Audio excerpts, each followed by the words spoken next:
से देते चलो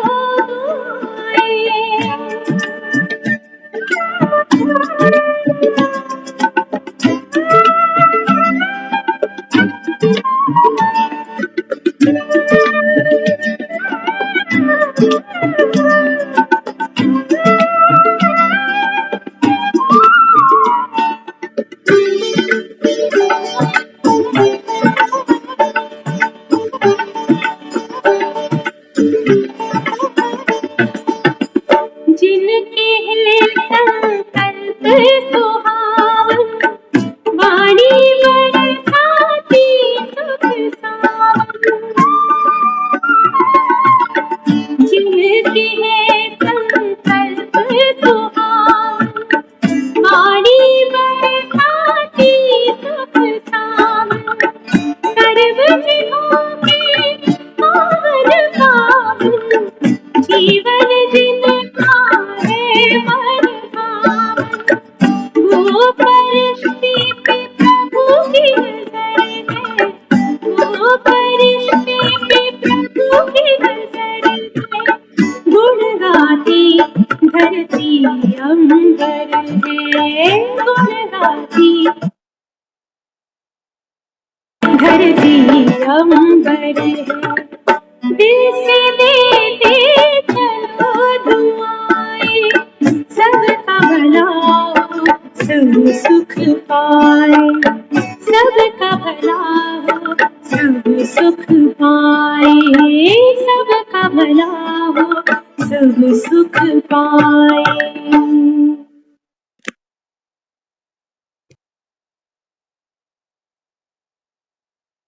ओम शांति।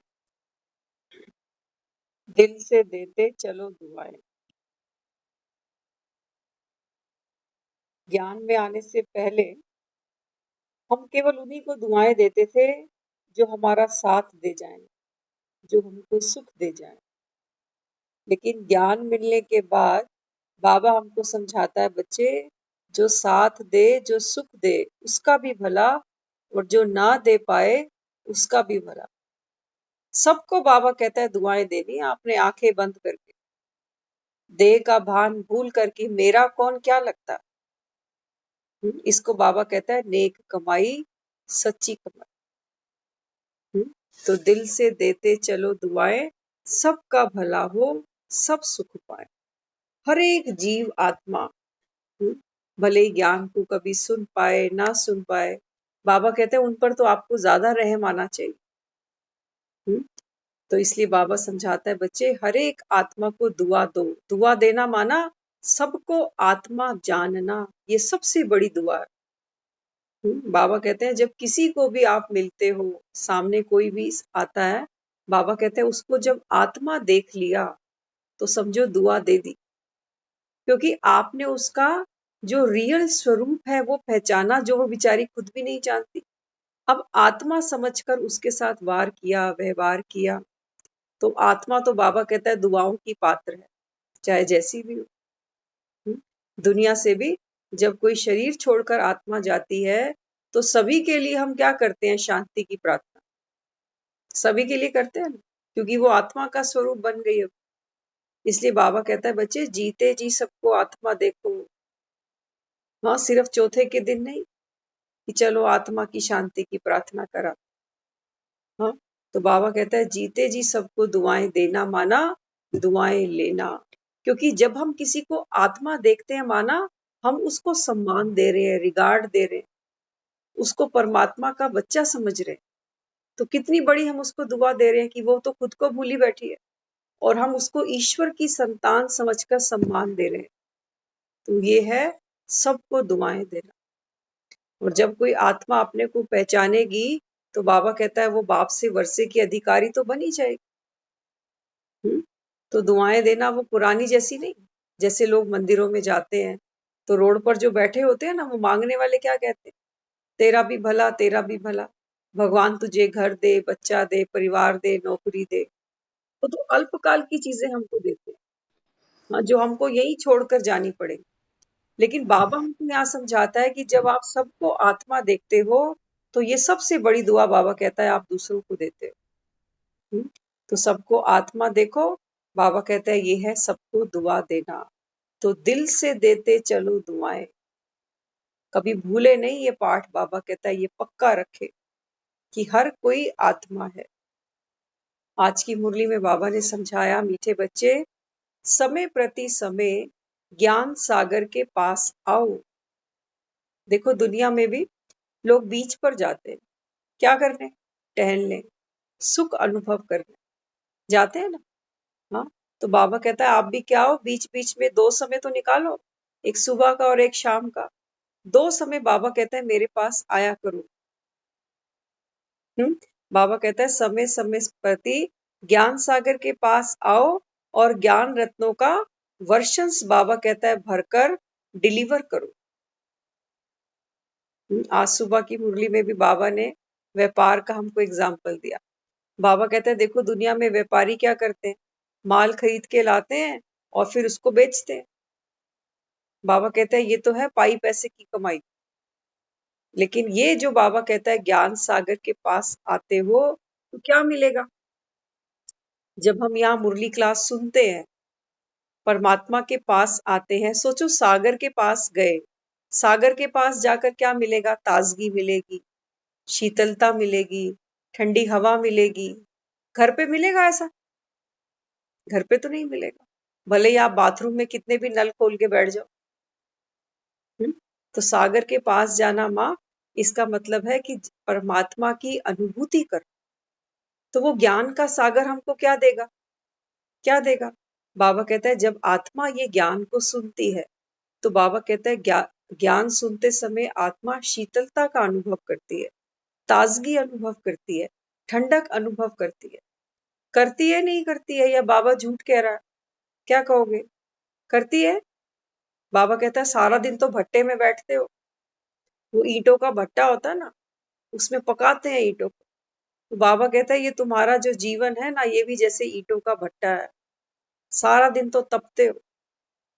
और एक समय बाबा कहता है बाप के पास आकर बैठना है, तब भी बाबा कहता है बच्चों के पास समय नहीं है, क्योंकि माया का शिकंजा बाबा कहता है इतना टाइट है कि ये सीता शोक वाटिका से बाहर आ ही नहीं पाती।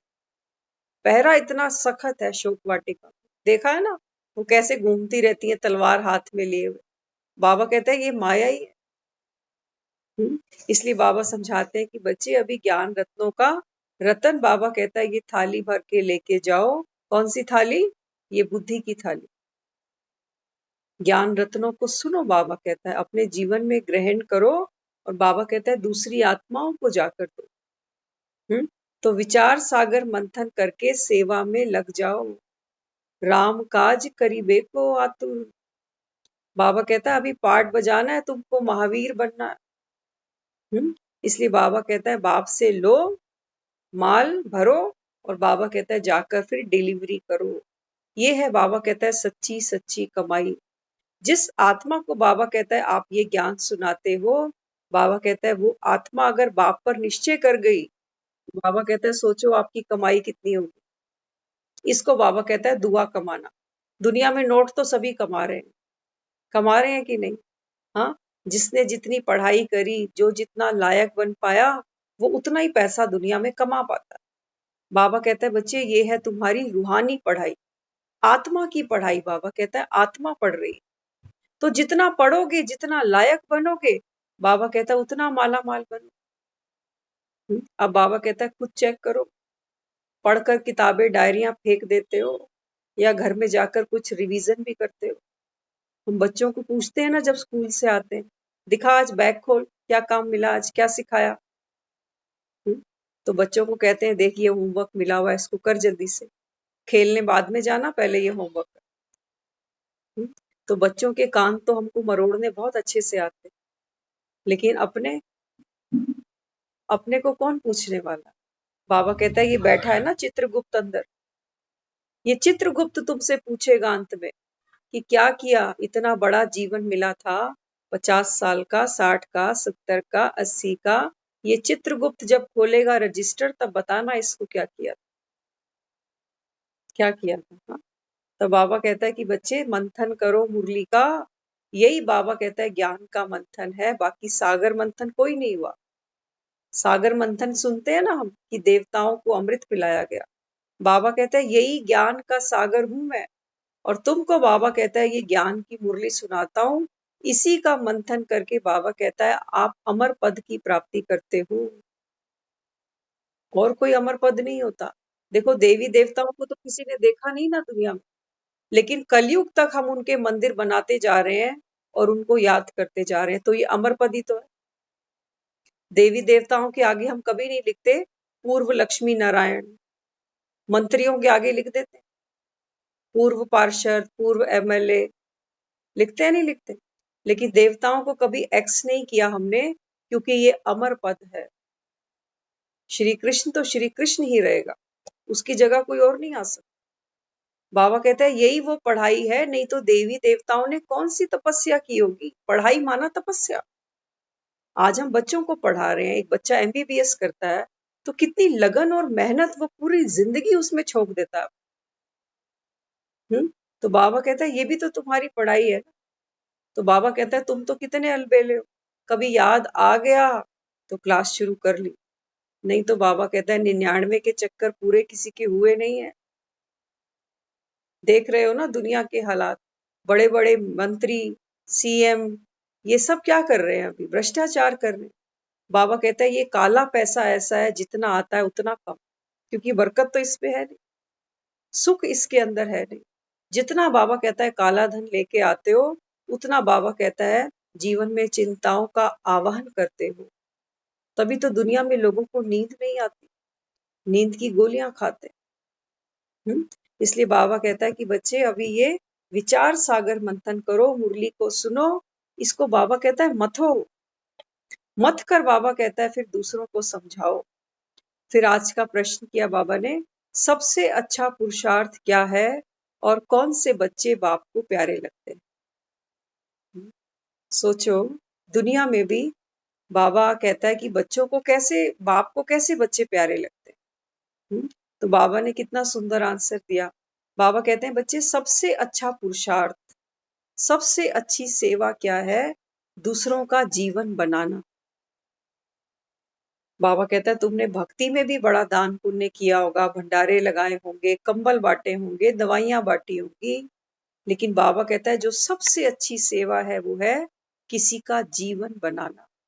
हमने भिखारी को हमेशा भिखारी ही बनाए रखा है, उसको ऊपर उठने ही नहीं दिया। तो लेकिन बाबा क्या करता है, बाबा तो कहता है मैं बैगर टू प्रिंस बनाने आया हूं। बना सकता है कोई दुनिया में beggar to prince? Beggar beggar ही रह गए, बढ़ते ही जा रहे हैं। हाँ, यहाँ बाबा हमको कहता है बच्चे सबसे अच्छा पुरुषार्थ, सबसे अच्छी सेवा है किसी का जीवन बनाना। क्योंकि जब आत्मा ज्ञान सुनती है ना, तो उसको ये प्राप्ति मिलती है कि मैं कौन हूँ, मेरा घर कौन सा है, मुझ आत्मा का पिता कौन है, उस पिता से मुझे क्या प्राप्ति होती है। तो बाबा कहता है वो आत्मा अधिकारी बन जाती है बाप के वर्ष से। हम अपने अपने पिता के घर आज बैठे हुए हैं, मांगते हैं कुछ पिता से, पापा एक कमरा मुझे भी दे दो। वो कहेगा है ही तेरा, सब कुछ तेरा। लेकिन बाबा कहता है पहले बच्चा तो बनना पड़ेगा ना। तुम बच्चे बनो नहीं, बाप की बात को मानो नहीं और वर्षा लेने आ जाओ। तो बाबा कहता है सबसे अच्छी सेवा क्या, दूसरों का जीवन बनाना। कोई भूल हो जाती है तो बच्चे बदले में खूब सर्विस करो। क्या कहा बाबा ने? बाबा कहता है कोई भूल चूक हो गई, बाबा की कोई श्रीमत का उल्लंघन कर लिया, अब बाबा कहता है पछताओ नहीं, रो नहीं, दिल शिकस्त नहीं बनो। क्या करो?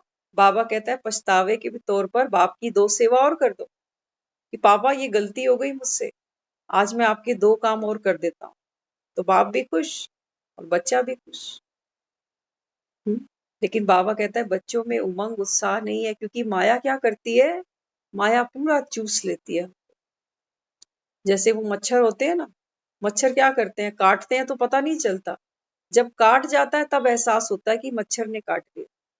तो मच्छर क्या करते हैं, खून चूसते हैं। ऐसे ही बाबा कहता है माया क्या करती है, सारा दिन बच्चों का खून चूसती है। ये चिंता, ये जिम्मेवारियां, ये लोभ, ये मोह, ये इच्छाएं, बाबा कहता है ये मच्छर बनकर सारा दिन तुम्हारा खून चूसती है। और 1 घंटे की तुम्हारे अंदर उमंग उत्साह एनर्जी ऊर्जा नहीं बचती, कि तुम 1 घंटा बाप की श्रीमत को सुन सको। कहते हैं अब तो थक गए सारा दिन काम करते करते, अब तो सो जाए। बाबा कहते हैं जीवन देखो जैसे कोलू का बैल होता है ना, ऐसे जीवन बना हुआ है हमारा। है कुछ इसके अंदर नया? हम्म बाबा कहता है बस एक दिन ऐसे ही निकल जाना दुनिया से, पता भी नहीं चलेगा कब चले गए। तो बाबा हमको समझाता है बच्चे खूब सर्विस करो, नहीं तो भूल फिर दिल को खाती रहती है। बाप को ज्ञानी और योगी बच्चे प्यारे लगते हैं। हमको अपने बच्चे कैसे अच्छे लगते हैं? पढ़ने लिखने वाले होशियार बच्चे, जिनकी टीचर कभी स्कूल में नहीं बुलाती कंप्लेंट करने के लिए। ऐसे बच्चे सबको अच्छे लगते हैं, है ना? बाबा कहता है मुझे भी ऐसे अच्छे बच्चे अच्छे लगते हैं जो रोज पढ़ते हैं, ज्ञानी आत्मा। दादियों के बारे में बताते थे, कहते थे दादी जब तक मुरली सुनकर किसी को सुना ना देती तब तक वो सुबह का ब्रेकफास्ट नहीं करती थी। कहती बाबा के यज्ञ से खाना है, बिना सेवा के कैसे खा ले? सेवा की नहीं और खाने बैठ जाए। तो हम सब जो खा रहे हैं ना आज अपने अपने घरों में, ये कहाँ से खा रहे हैं? भक्ति में कहते थे ना, सब कुछ तेरा ही दिया हुआ। बाबा कहता है बाप के घर से खा रहे हो या सोचते हो कि हम कमा के खा रहे हैं? भक्त आत्माएं भी कहती हैं कि सब भगवान का दिया हुआ, ये परिवार, ये धन, ये मकान, ये दुकान। तो बाबा कहता है तुम क्या सोचते हो ज्ञानी आत्मा? इसलिए बाबा कहते हैं बच्चे बाप को वही बच्चे प्यारे हैं जो ज्ञानी हैं और योगी हैं। योगी माना जिनका एक प्यार बाप से, बाकी दुनिया से व्यवहार। बाबा कहता है दुनिया से रीत निभा लो, लेकिन प्रीत एक बाप से रखना, नहीं तो धोखा करारा मिलेगा अंत में। हम करते क्या है, रीत तो बाबा से निभाते हैं कि चल भाई बैठ जाते हैं, कि भगवान आया हुआ है, क्या पता झूठी बात है कि सच्ची है। कहीं हमारा भी नाम रजिस्टर में चढ़ ही जाएगा कि चलो कभी कभार कुछ तो सुना ही था। हाँ, तो बाबा कहता है कि बच्चे रीत तो बाप से निभाते हो, प्रीत दुनिया से निभाते हो, और अंत में तुम्हारे लोग कहते हैं कि भगवान को प्यारा हुआ। तुम्हारे घर वालों को तुम क्यों नहीं प्यारे होते हो? पूरी जिंदगी तो वही दी है तुमने, उन्हीं के प्यारे बनकर जिए ना पूरा जीवन। 24 घंटे वही समर्पण किया तुमने, और अंत में जब मुर्दा रह गया, आत्मा निकल गई, तो कह दी कि आत्मा तो भगवान को प्यारी हो गई। बाबा कहता है ये थी मेरी ना, शरीर तो बाबा कहता है दुनिया ने यूज किया, लेकिन आत्मा तो मेरी थी। तभी दुनिया कहती है कि भगवान को प्यारी हो गई। अब तो इनके काम का अब ये शरीर बचा ही नहीं, क्योंकि आत्मा यहाँ से निकल गई। आज की मुरली में बाबा ने इस शरीर को घर बताया। बाबा कहते हैं बच्चे ये तो तुम्हारा घर है, अब इस घर से बाबा कहता है ममत्व छोड़ दो। ये पुराना घर, बाबा कहता है ये झज्जर हालात, अब कभी भी गिरेगा। हाँ, तो बाबा कहता है अपना घर देखो जहां रहते हो, वहां पर बिजली भी है और पानी भी है ना? सबके पास में बिजली और पानी, ये बेसिक रिक्वायरमेंट होती है एक घर। अब अपना ये शरीर देखो, आत्मा क्या है? पावर है, बिजली है, इसी पावर से ये शरीर चल रहा है। और हवा देखो, हवा, बाबा कहता है बिना ऑक्सीजन के चल सकते हो? वेंटिलेशन है ना घर के अंदर, तभी तो आत्मा बैठी हुई है। सांस रोक कर देखो, खिड़कियां बंद करो, बाबा कहता है अभी दम घुट जाएगा। तो हवा, पानी, बिजली, बाबा कहता है पानी क्या है? पानी, ये बाबा कहता है ये ज्ञान की गंगा का कनेक्शन अभी मिला है तुमको। बाबा कहता है ये 2 कनेक्शन सब आत्माओं को देना है अभी। एक ये बिजली का कनेक्शन और एक ये ज्ञान की गंगा, ये पानी का कनेक्शन। बाबा कहता है पानी भी 2 टाइम आता है तुम्हारे घरों में, एक सुबह सुबह 4 बजे। उठते हो भरने या सोए रहते हो? देखो हमारे जो घरों में पानी आता है ना, कॉरपोरेशन का पानी है, बोर का पानी है, टाइमिंग्स है, तो हम सब उठते हैं, कहते हैं नहीं पानी तो भरना पड़ेगा ना। सर्दी होती है, गर्मी होती है, अपनी ड्यूटी समझकर उठते हैं। एक बड़ा उठता है घर का, छोटे तो सोए रहते। हाँ, तो बाबा कहता है इस पानी की तुमको जरूरत है? किसको पुकारा तुमने रो कर धो कर? तो बाबा कहता है जब दुख आता है तब तो बड़े मोटे मोटे आंसू बहाते। तो बाबा कहता है जैसे ही थोड़ा सा सुख आया, सबसे पहले मुझे ही भूल जाते, तो पानी भरते ही नहीं, प्यासे रह जाते। बाबा कहता है ये ज्ञान की वर्षा सिर्फ संगम पर है, और बाबा कहता है अभी ये भी जा रहा है, इसलिए भागते चोर की लंगोटी सही। लेकिन माया हमको वहां पहुंचने नहीं देती ना। 9 बजे ही हमारे फोन आ जाते हैं, 9 ही बजे कोई घर पे मेहमान आ जाता है, 9 ही बजे सिलेंडर खत्म हो जाते हैं, 9 ही बजे मसाले खत्म हो जाते हैं। वो माया हमको इतना नचा दे। तो इसलिए बाबा कहता है मुझे कौन से बच्चे प्यारे हैं? बाबा कहता है जो ज्ञानी है और योगी है। व्यापारी मिसल ज्ञान रत्नों को भरो, और फिर बाबा कहता है इनको बेचो। बेचो माना सुनाओ, बाबा कहता है दूसरी आत्माओं को। आज हमारे यहाँ इस्कॉन मंदिर में सुबह से लेकर शाम के 7 बजे तक भक्त आत्माओं ने इतने उमंग उत्साह से कीर्तन किया, ऐसा कीर्तन किया कि सारा आसपास का एरिया ही हिला दिया। सोचो भक्त आत्माओं के अंदर कितनी भावना है। कितने घंटे बैठे हैं, सुबह से लेकर शायद 9 बजे से बैठे हैं और शाम 7 बजे तक चल रहा है, वो कंटिन्यू चल रहा है। छोटे छोटे बच्चे आए हुए हैं। भक्ति में बाबा कहता है भक्त आत्माएं इतना पुरुषार्थ कर रही हैं, और ज्ञानी बच्चे ये सो रहे हैं। इनको सब पता है कि कलयुग अब जा रहा है, सत्युग अब आने वाला है। बाबा कहता है तुम्हारी कोई तैयारी है? तैयारी है? हाँ, देखो देखते हैं ना खबरें, कहते हैं आजकल बारिशों का मौसम है, तो कॉरपोरेशन वाली क्या करती है, सरकारें पहले से ही नाले वगैरह रास्ते सब साफ कर देते हैं कि पानी जल भराव ना हो। हाँ, अपनी तरफ से तो पूरी मेहनत करते हैं ना। तो बाबा कहता है जब तुमको भी बता दिया कि सृष्टि का अभी अंत खड़ा है, तो मेरी ये रूहानी सेल्वेशन आर्मी क्या करती है? सो जाती है। या बाबा कहता है तुम तैयार करते हो और सेना कि अभी जागने का समय है, अभी सोने का समय गया। क्या करते हो? बाबा कहता है कैसी? बाबा कहता है ये मेरी फौज है, जो बाबा कहता है सुबह एक बार रजिस्टर में हाजिरी लगा देती है और जाकर फिर सो जाती है। ये कैसी सेना है मेरी। तो बाबा कहता है तीर्थों पर जाकर क्या करते हो? हम भक्ति में जो तीर्थ पे लोग जाते हैं, कहते हैं नदी पर जाकर दान करने का पुण्य होता है। नदी पर जाकर अर्पण तर्पण करते, नदी पर जाकर दान करते हैं। बाबा कहते हैं यहाँ तो भक्ति की बात नहीं है ना। 84 चक्र, 84 का चक्र बाबा कहता है तुमने समझा तो चोटी तो ब्राह्मण हुए। 84 का चक्र बाबा आज कैसे समझा रहा है उसको सुनते हैं। बाबा कहता है जब आत्मा 84 जन्म लेती है, तो सबसे पहले क्या दिखाया? चोटी। चोटी माना ब्राह्मण वर्ण। तो बाबा कहता है उसके बाद दिखाया है भगवान के मुख से कौन निकला? सत्युग।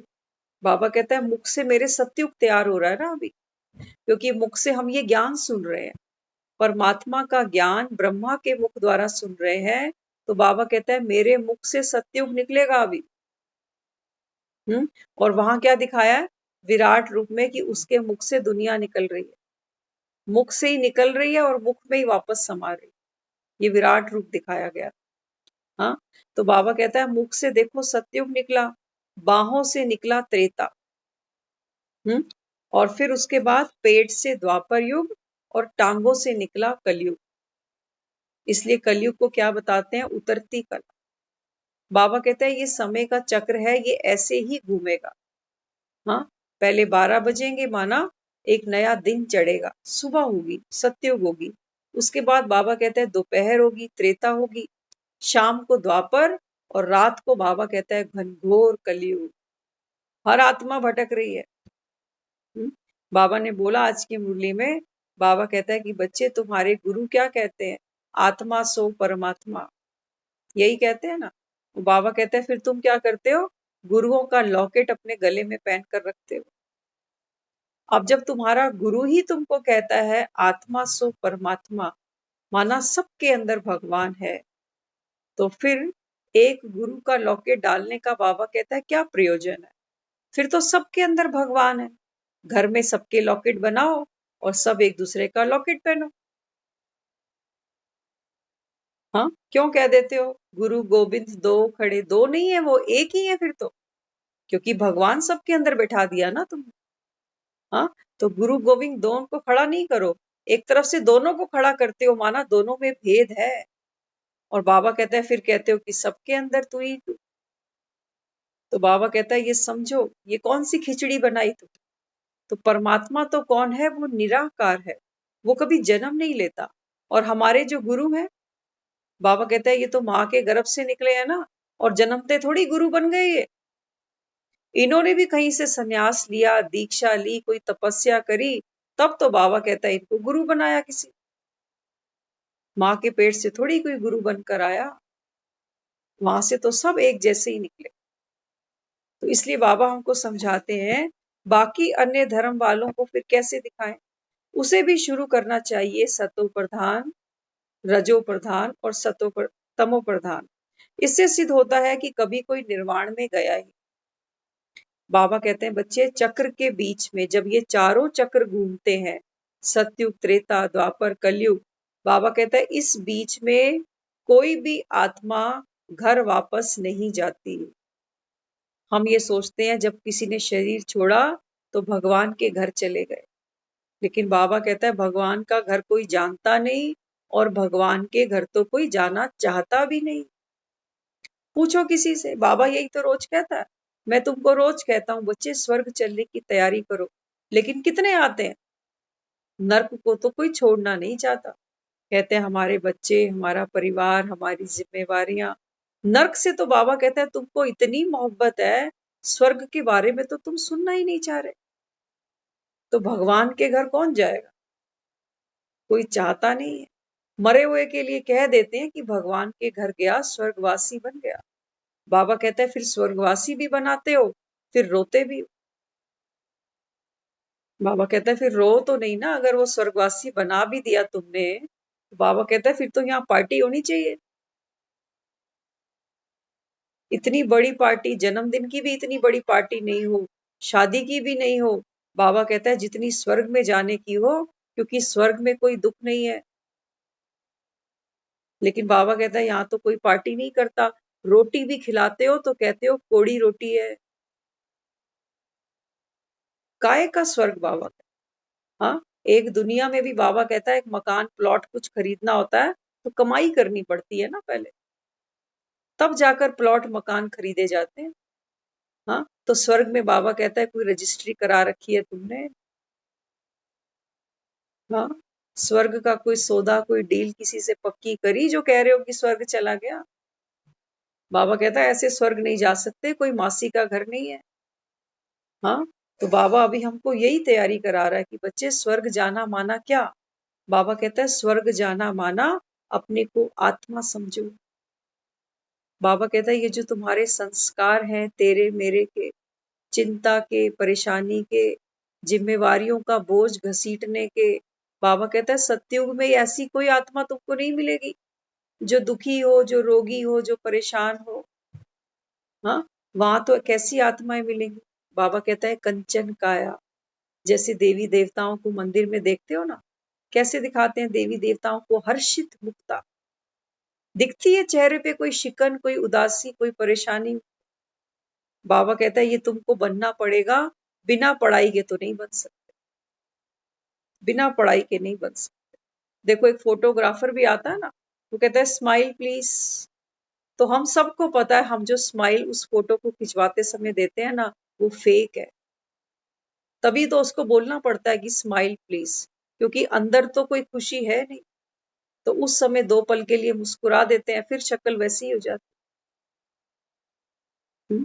अगर फोटोग्राफर को हमको ये नहीं कहना पड़े ना स्माइल प्लीज, इसका मतलब हम हैप्पी सिंह हैं।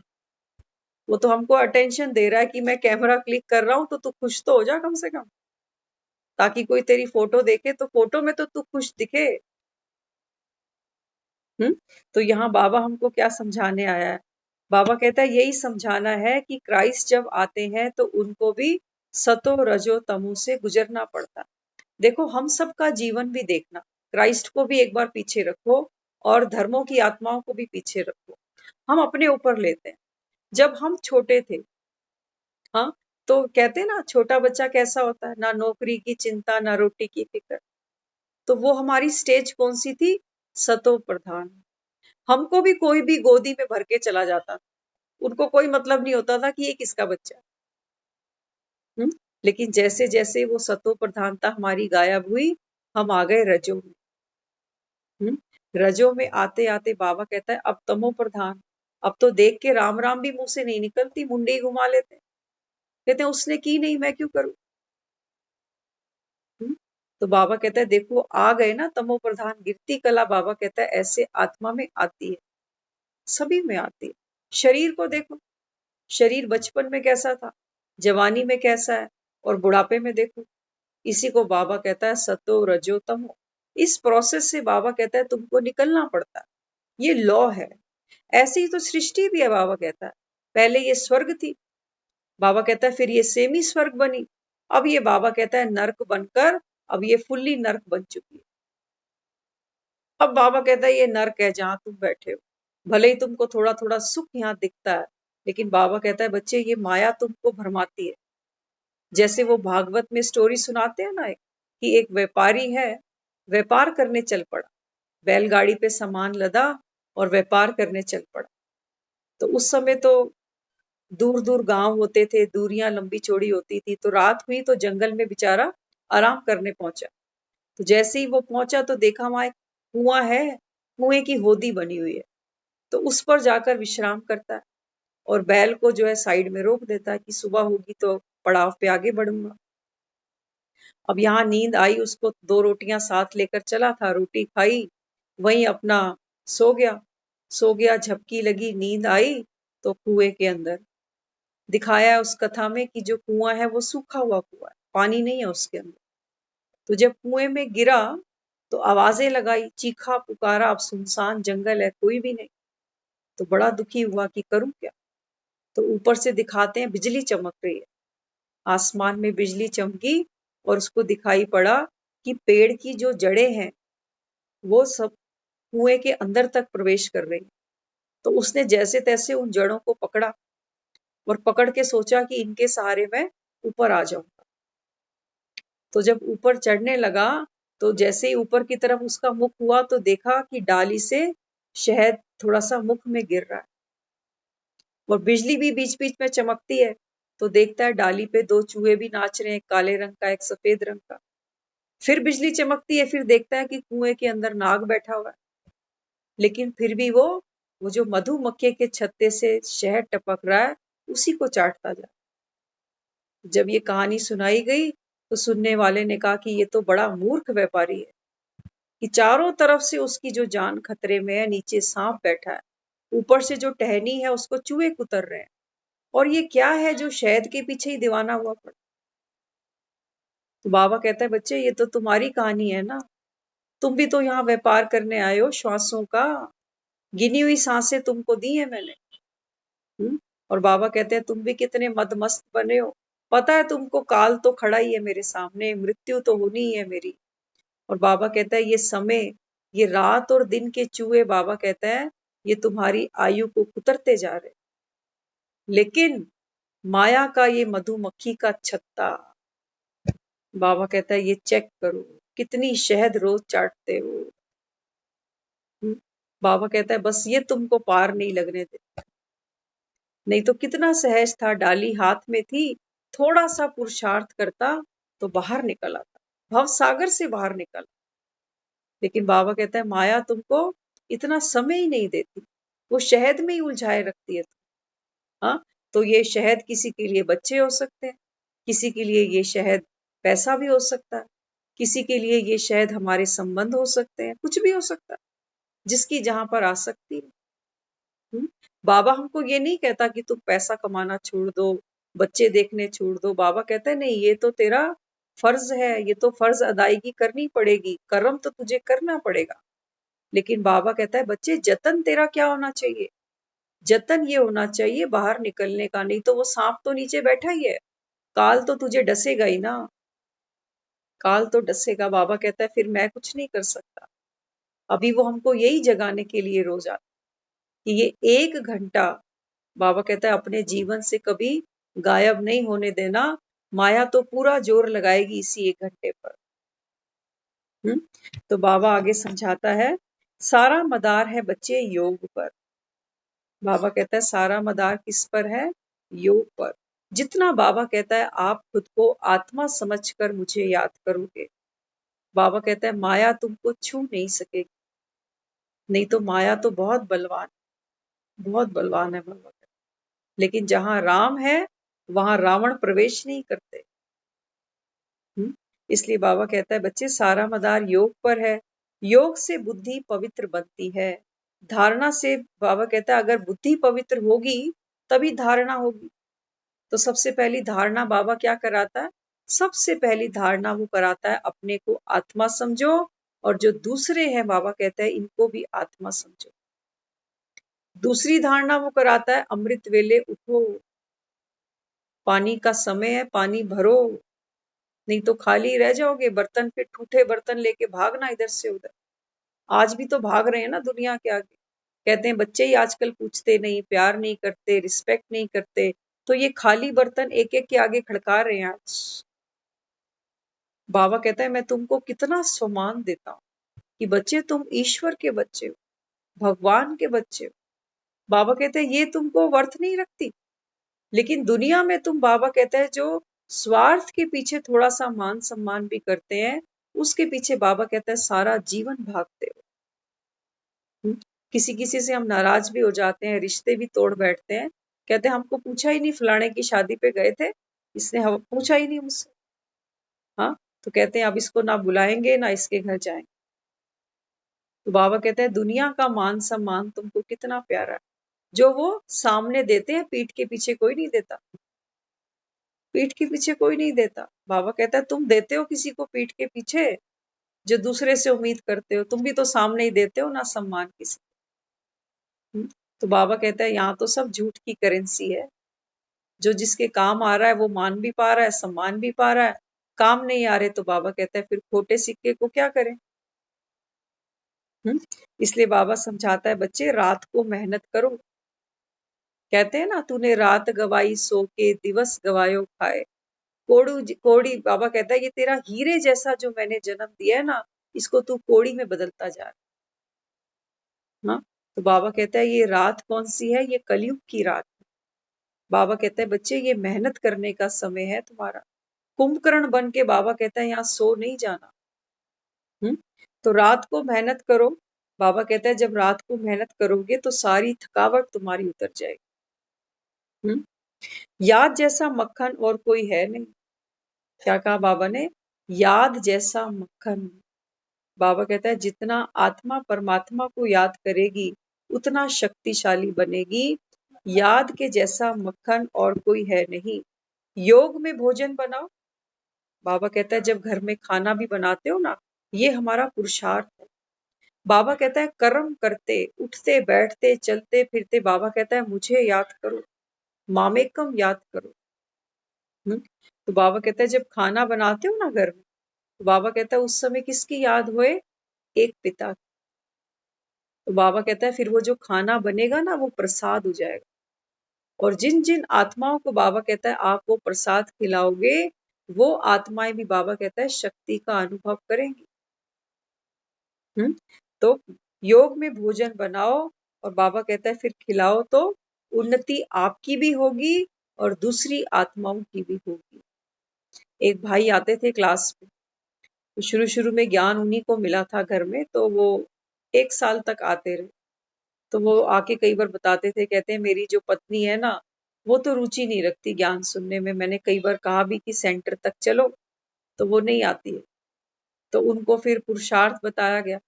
उनको बोला आप घर में जब आते हो ना तो सबकी चाय बनाया करो, क्योंकि चाय तो पीते हैं सारे। तो भाई ने कुछ दिन पहले ही सुना रहे थे, कहते मैंने क्या किया, जब मैं सुबह सुबह पानी वगैरह भरते हैं तो जो रसोई में जो पीने का पानी स्टोरेज करते हैं, कहते मैं उस पानी को रोज चार्ज करता था। परमात्मा की पावरफुल किरणें लेकर उस पानी में चार्ज करता था, और ये संकल्प करता था कि सारा दिन जो ये बच्चे और पत्नी ये पानी पिएंगे, इनको परमात्मा से प्रीत जुटे इनकी।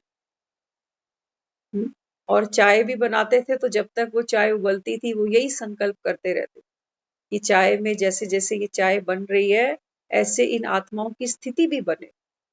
तो कुछ दिन पहले वो समझा रहे थे, उनकी जो वाइफ है वो हमारे साथ माउंट आबू भी अभी होकर आए।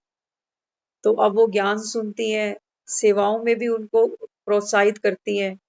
तो वो भाई बता रहे थे, कहते हैं मैंने तो इनको ऐसे ही ज्ञान में लेकर आया हूँ, चाय और पानी के द्वारा, क्योंकि खाना तो मैं नहीं बनाता, खाना तो वही बनाती है। लेकिन खाने को भी जब वो सामने परोस के रखती थी तो मैं चार्ज कर देता था। एक बारी आंखों से देखा, बाबा की पावरफुल किरणें उसमें डाल दी और बाबा का प्रसाद बना दिया। तो बाबा कहता है ये है पुरुषार्थ, ऐसे ही खाने नहीं बैठ जाओ बस। बाबा कहता है ये तो डंगर खाते हैं ऐसे। आप तो इंसान हो ना, तो देवी देवताओं को देखो कैसे भोग भोग लगाते हैं। हाँ, पहले उनके आगे थाली रखते हैं ढककर, किसी की नजर नहीं पड़ती, और उनको भोग भी लगाते हैं तो पर्दे के बीच में। कितना सुंदर तरीके से भोग लगाते, देखते हैं ना मंदिरों में, पर्दा लगाकर उनको भोग स्वीकार किया जाता है। तो बाबा भी हमको यहाँ क्या समझाता है? बाबा कहते हैं कि बच्चे, इस समय देवी देवता बनना माना, बाबा कहता है संपूर्ण दिव्य गुणों की धारणा कर। हाँ, तो दिव्य आत्मा कैसे हो? तो ऐसे नहीं कि रोटी आई और टूट के खाने लग गई। तो बाबा कहते हैं दिव्य आत्मा क्या होती है? पहले नजरों से उसको निहाल करती है जो सामने रखा गया है, शुक्राना करती है, बनाने वाले का, खिलाने वाले का, किसानों का, प्रकृति का, क्योंकि सबका योगदान है इस खाने में। एक फल भी हम खाते हैं, केला, चीकू, संतरा, तो इस फल में प्रकृति का कितना बड़ा योगदान है। पानी का योगदान है, सूरज का योगदान है, हवाओं का योगदान है, ऋतुओं का योगदान है। ऐसे ही खाने बैठ जाए। हाँ, कोई हमको एक पानी का ग्लास भी पकड़ाता है ना, कहते हैं धन्यवाद, बहुत बहुत मेहरबानी, और बाबा कहता है वैसे ऐसे ही बैठ जाते हो। प्रकृति प्रकृति को, मिट्टी मिट्टी को खा रही है तो हमारा शरीर भी मिट्टी ही ना। और वो जो हम खाते हैं सब सब्जी, साग, फल, वो भी तो मिट्टी से ही बना। बाबा कहता है मिट्टी मिट्टी को खा रही है, लेकिन बाबा कहता है तो दिव्य आत्मा ना। बाबा कहता है भासना तो आत्मा करती है। तो आत्मा कौन सी बनी? दिव्य आत्मा। तो बाबा कहता है सबका सत्कार करो, बनाने वाले का, खिलाने वाले का, लाने वाले का, बर्तन धोने वाले का, सबका सत्कार करो, भले ही पैसे देकर काम करा रहे हो। करते हो? बाबा कहता है सबको आत्मा देखते हो या उसको मेड ही समझते हो बेचारी को? इसलिए बाबा हमको यहाँ समझाता है बच्चे, बाबा की पालना ली है ना, ये है बाप की पालना। ऐसी पालना हमको दुनिया में कोई नहीं देता। बाबा कहता है बाप की पालना, भगवान की ये पालना है। तो बाबा कहता है फिर तुमको दूसरों की पालना करनी है। हमको हमारे माँ बाप ने पाला ना, आगे हम अपने बच्चों को भी तो पाल रहे हैं। तो कहते हैं जो लिया वो आगे देना भी तो है। श्वास देखो हमारी कैसे चल रही है। हाँ, एक सांस लेते हैं और तुरंत कार्बन डाइऑक्साइड दे देते हैं, उधार रखा कुछ? ऑक्सीजन ली, कार्बन डाइऑक्साइड वापस कर दी। बाबा कहते हैं उधार किसी का नहीं रखा। इसको बाबा कहता है हिसाब किताब चुकतू कर दो। तो प्रकृति से कुछ ले रहे हैं, पल रहे हैं प्रकृति से, तो बाबा कहता है क्या माँ का शुक्रिया नहीं करें कभी? हाँ, हमने तो माँ को कभी वैसे शुक्रिया करा नहीं है, लेकिन बाबा कहता है बच्चे माँ का तो सबसे बड़ा रिगार्ड है। रिगार्ड तो बहुत छोटा सा शब्द है उसके।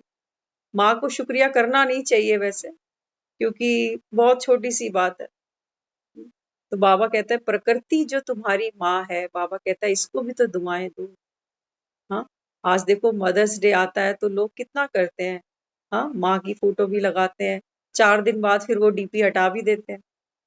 अब फादर डे आ गया, ब्रदर डे आ गया, फ्रेंडशिप डे आ गया। इसको बाबा कहता है बच्चे तुम्हारी बुद्धि कैसी है? इसको बाबा कहता है संसारी बुद्धि। एक से प्रीत नहीं है तुम्हारी, दिल एक है, टुकड़े हजार। थोड़ा बच्चों से, थोड़ा बीवी से, थोड़ा माँ बाप से, थोड़ा यार दोस्त से, सबके साथ बाबा कहता है तेरा दिल बटा पड़ा।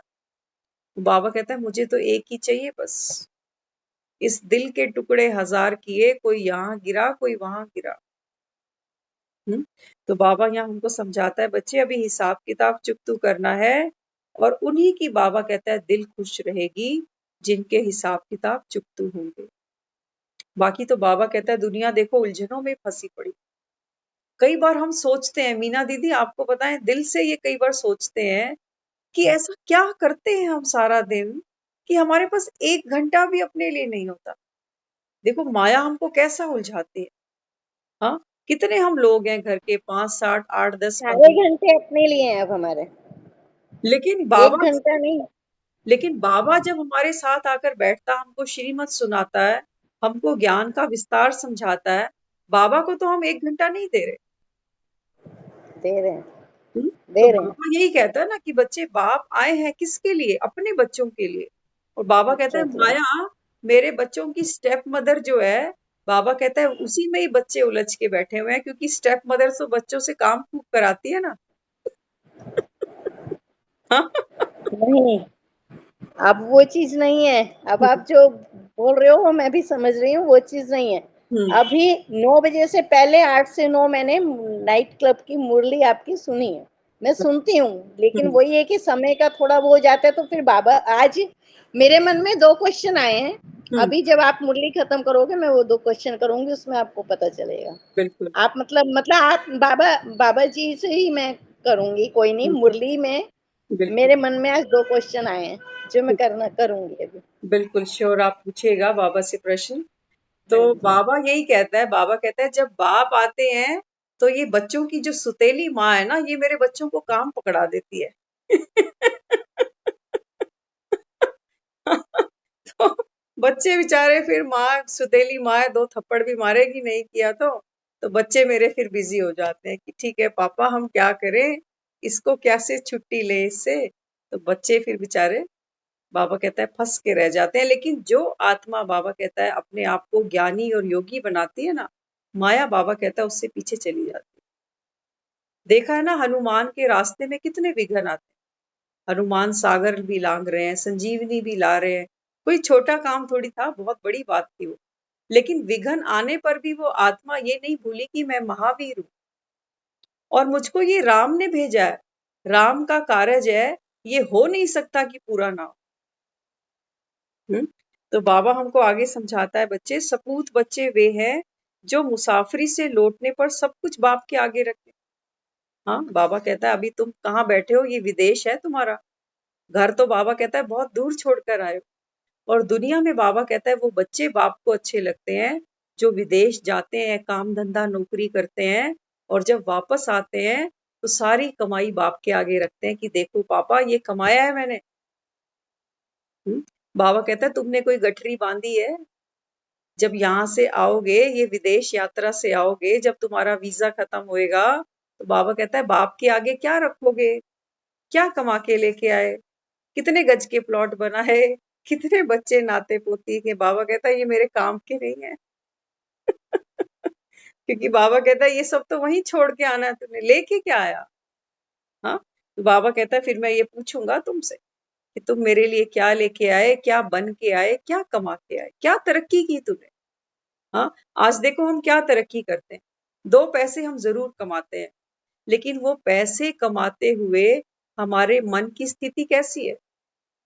तनाव भी है, दुख भी है, चिंताएं भी हैं। बाबा कहते हैं तूने कमाई क्या करी? यही तो तेरी सच्ची कमाई थी कि कर्म करते भी तू खुश रहता ना। खुशी जैसी खुराक नहीं, खुशी बाबा कहता है तूने न्यौछावर कर दी 2 पैसों के पीछे। कर्म तो सारे ही करने थे, बच्चे हैं तो बच्चों को भी देखना था। लेकिन बाबा कहता है कर्म करते तू दुखी हुआ ना, कर्म फूटे तुझे। तो बाबा कहता है फिर स्थिति बिगाड़ के आए, बच्चा आ गया, लेके आ गया डॉलर बाप के आगे कि देखो पापा इतने डॉलर कमाए। अब वो बच्चा कैसे आया? रुग्ण बन के आया, रोगी बनकर आया, विकारी बनकर आया। बाबा कहता है मैंने ऐसे तो नहीं भेजा था तुझे, ऐसे थोड़ी भेजा था। अच्छा खासा हष्ट पुष्ट तुझे भेजा था। आज तो तू 2 पैरों पे भी चलने लायक नहीं बचा। तेरी उमंग और उत्साह, ये 2 पैर तो तूने तोड़ दिया। क्या बचा तेरे जीवन में? 2 रोटी खा रहे हो, लेकिन मन में कोई खुशी थोड़ी है तुम्हारी। तुम तो टाइम पास करने बैठे हो। हाँ, तो यहाँ बाबा समझाते हैं बच्चे कर्जा उतारना है ना। किसका कर्जा उतारना? हम्म? बाबा कहता है दुनिया में तो माँ बाप कहते हैं हमारा कर्जा उतारो, हमने तुमको जन्म दिया है, पाला पोसा है, अब बुढ़ापे में हमको देखो, कर्जा उतारो हमारा। लेकिन बाबा कहता है मैं तो कभी नहीं कहता कि मेरा कर्जा उतारो। बाबा कहता है मैं तुम पे कोई कर्जा चढ़ाता ही नहीं हूँ। क्या कहता है बाबा? मैं तो कभी नहीं कहता मेरी सेवा करो, कहता है वो। हमने भक्ति में जरूर सुना है कि हनुमान के लिए राम काज करिबे को आतुर। लेकिन जब ज्ञान सुनते हैं तो ये पता चलता है ये जो स्वर्ग भी बन रहा है ना, ये भगवान खुद नहीं बैठेगा उसमें, वो हमको ही बिठाने वाला। तो सेवा किसकी है ये? देखा जाए तो सेवा तो हम अपनी ही कर रहे हैं, क्योंकि हम ही दुखी हैं इस दुनिया में। हम ही उससे कहते हैं कि हमको सुख दे, हमको एक अच्छी जिंदगी दे, हमको ये कलेश झगड़े नहीं चाहिए। तो वो कहता है फिर करो मेहनत। तो बाबा कहता है बच्चे ये कर्जा तुमको उतारना है। कौन सा? माया से जो तुमने कर्जा लिया है ना, ये उसको वापस कर दो। ये काम, क्रोध, लोभ, मोह, अहंकार, ये सब तुमने कर्जा उठाया माया से। अब बाबा कहता है इसको वापस दे दो। तो ऊंच पद पाने वाले ही शेर मुआफिक उछलते रहेंगे।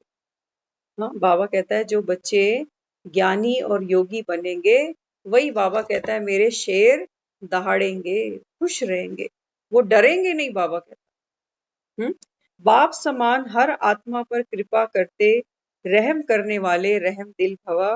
किसी आत्मा के प्रति आप बच्चों को घृणा आ नहीं सकती। बाबा कहता है आपको किसी भी आत्मा के लिए घृणा मन में नहीं आ सकती, क्योंकि आप कौन हो? देवकुल की आत्माएं हो। देवकुल की आत्मा, बाबा कहता है, किसी से घृणा, नफरत, वैर नहीं पाल सकती। चाहे कोई कैसा भी हो। परिवर्तन की, कल्याण की भावना रखेंगे। अपना परिवार परवश के ऊपर घृणा नहीं आती ना। बाबा कहता है कोई आत्मा क्रोध के वश में है, लोभी है, बाबा कहता है उस पर तुमको क्रोध नहीं करना, क्योंकि बाबा कहता है वो तो माया के अधीन है, कर्जदार है बाबा वो तो। हाँ, इसलिए बाबा कहता है सब पर रहम की भावना रखनी है।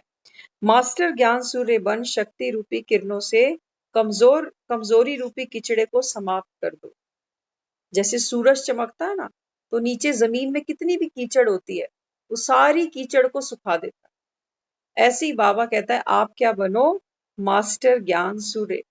और बाबा कहता है इसकी पावरफुल किरणों से विकारों का किचड़ा, बाबा कहता है, सुखा दो, नहीं तो फिसलते जाओगे। कीचड़ में फिसलते हैं ना लोग, कपड़े लथपथ करके। बाबा कहता है आप जितनी बार ये विकारों के गड्ढे में गिरते हो, फिसलते हो, आत्मा मैली होती है। हाँ, तो कोई काम के गड्ढे में गिरता है, कोई क्रोध के गड्ढे में बार बार गिरता है, कोई लोभ के गड्ढे में, कोई मोह के गड्ढे में, और तो कोई अहंकार के गड्ढे में। सभी बाबा कहता है गिरते जा रहे हो और एक दूसरे को दोषी बताते हो, सभी मैले हो। तो बाबा कहता है इसीलिए एक पतित पावन को याद करते हो, और पतित पावन आपके बीच आकर बैठा हुआ है। तो ये बाबा कहता है ये लोटा ज्ञान जल का स्वयं पर डालो। शिवलिंग को खूब नहला लिया तुम। बाबा कहता है मैं तो पावन ही हूं, मुझे क्या स्नान कराने आ गए। अब बाबा कहता है आत्मा अपना स्नान करे, एक लोटा ज्ञान जल तुम्हारे सब दुखों का। ओम शांति।